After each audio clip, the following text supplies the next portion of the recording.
Here on the Sean Lewis Show, San Diego Sports 760. Again, for our listeners, get there Saturday. Incredible weather. Great scene for San Diego State. Texas A&M Commerce, the Lions, Saturday at 5. First 10,000 fans in attendance will get a San Diego State Hawaiian shirt. Tickets are available right now at goaztecs.com. Let's talk about Texas A&M Commerce. Yeah.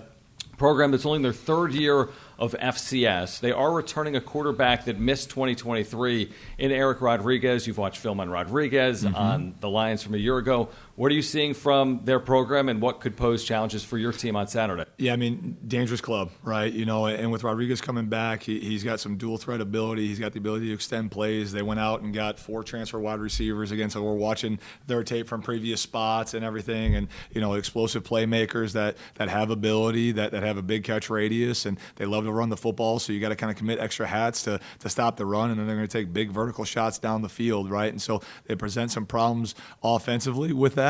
Defensively, right? They got a preseason All-American in their safety, number 7, Epps, that, you know, had his hands on numerous balls last year, has generated numerous interceptions. I mean, the secondary last year had 15 interceptions, if I'm not mistaken, right? And forced quite a few more fumbles, so very opportunistic in that way. They got a left edge, number 91, that does a really good job. He's got good bend, right? And so they pose enough problems, right, that keep you up at night, right? And then again, just my own individual history, and Aztec fans know this, right? Like being on the sideline as the FCS team that came in, you know, to San Diego and pulled one of those upsets. Like, this is their Super Bowl, right? Like, they got their quarterback back. They've made some staff changes. They got new play callers, right? They probably feel like they're in a good spot as they continue to transition to FCS, and they're going to come off the bus guns a-blazing, right? And we got to be able to weather that storm and to throw the first punch and to respond appropriately to both the good, the bad, and the ugly. That's going to come, like we've kind of seen some of these week 0 games, right? That as we settle in and get to know our club, this is a very, very dangerous and capable club that's coming in, you know, that's going to take the field at Snapdragon. You've been through this before as a head coach, going into your first week with a new team. What's the level of nerves like when you're getting prepared for a season? I mean, I know you've done it before, but yeah, it's a new one here. Yeah, I mean, the nerves and the anxiety never go away, right? Like, you just want to get to kickoff, and as a player, I always equated it to, like, you just want to take the first hit. Yes. Right? Like, you take the first hit, you get settled in, you're like, all right, ball is ball. We're balling now. Let's go, right? And so, yeah, like, at this point in time, like I've told some people this week, like, this feels like the longest week of the year, right? Like, we've done all this prep, we've done all this work, and you just want to – you're so excited for the opportunity for our team and the work that they've put in, and I'm very confident, you know, because of that work, of what we've done, right? But, again, we have a very dangerous team that's coming in here, and we got a lot of guys that have an increased role on our team that I'm excited to see how they respond, right, to the training that they've gotten and the opportunities that are going to be there. But, yeah, until we get going and until we see exactly what we have, I think I know what we have, but you don't know until you know, right? And so eager for that on Saturday to get going and to have that opportunity to really learn about our team and to help them grow. You're in one of the great venues in college football, I would say, in Snapdragon Stadium. Absolutely. For its size, it's just spectacular. And yeah. being in San Diego and the way it just plays and sits in the city with palm trees and piers and, yeah. you know, and the alumni and the support of San Diego State in general, it kind of changes, right, when you get that, when you just fill it all in from practice to now all of a sudden there's fans in the stands, the lights are on, it's at night. What do you hope to see from your team as they adapt to that for the first time this year? I really hope, and we talked about this morning, right? Like, the venue's going to be amazing, and it's really cool how our community's going to rally around our club and all the changes that have happened, right? But I'm hoping to see our team, you know, when they step in between those white lines, for it to be as crisp as it's ever been, because they were doing it for each other, right? That there happens to be fans in the stands, right? Which we're really excited that they're there, right? But for us in our little football bubble, if we've done this the right way, and we were talking about it earlier, right? To where practice repetition is game reality, right? There shouldn't be a change in demeanor in our club. Right, if the character of our club is right, if the character of our club is where I believe it is, right, with our competitive maturity, it should look like the best practice on game day that we've ever had. And the guys seize that moment. They seize that opportunity. They're having fun. They're playing with great fundamentals. They're playing physical.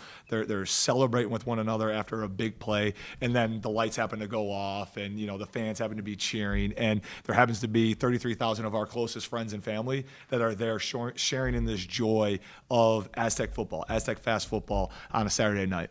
You perfectly phrased it when you said you got to get that first hit out of the way, and then you realize, oh, we're playing football. Right. What is the coaching equivalent of getting the first hit out of the way?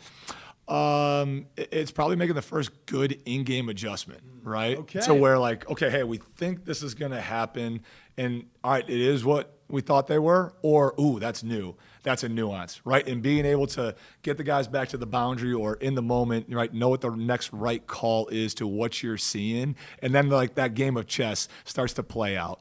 That's how it always, in my mind, from a coaching standpoint, it does feel like it's a chessboard. Absolutely. You're looking at it from 30,000 feet up, and you're just moving pieces around.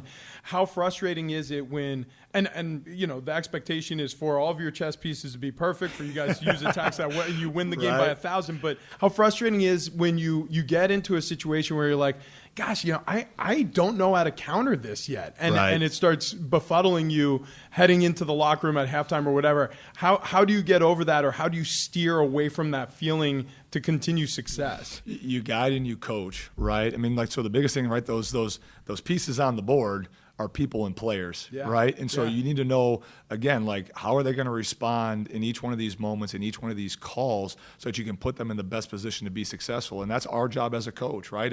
If someone, for whatever reason, right, like is maybe slightly off their game on that night, like, okay, hey, well, maybe you need to be a little bit more goose and less maverick, right, on this call and in this deal, or change the personnel grouping, right? Change the pressure path so that we can get the right guys in the right places. But, you know, there's not a ton of frustration with it, because there's an opportunity then, you know, to create, right, and to make sure that, again, like we stress all the time, that it's not so much about memorizing plays for us in any phase of the game. It's having great conceptual understanding. So as the pieces on the board start playing out, it's like, oh wait, well, if we're in 12 personnel and they're going to respond that way to this movement, we have to be able to get to this concept, right? And so the kids knowing and understanding how that concept fits and where they fit within that concept, so we can exploit what we're seeing, right, from the defense. And that's where it gets really fun and really exciting. And a benefit of moving fast the way you do offensively with tempo and getting to line of scrimmage, trying to snap the ball under 20 seconds, each play, bang, bang, bang. And I know there will be moments where you'll huddle and you'll take your time, and you'll got to have some different pitches besides a fastball, right? Yeah, exactly.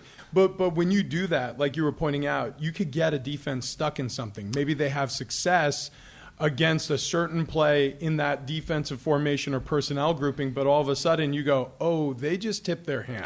So all of a sudden we can come back with this counter shot, and it is wide open if we get hats on hats. Sure. You know, maybe you run a passing play and it's not work, but hey, we can counter with this run that we know is going to work out the back door. Sure. And so boom. So is that some of what fans can expect to see from a Sean Lewis-led offense on Saturday? Yeah, I think the beauty of playing Aztec fast, right, is that it's another stress point that we can put on the defense, right? Like conceptually, we're pretty complex in the way that we present it, right? And then you have to have the added layer of communicating defensively, right? Getting your cleats in the ground at the pace at which we want to play.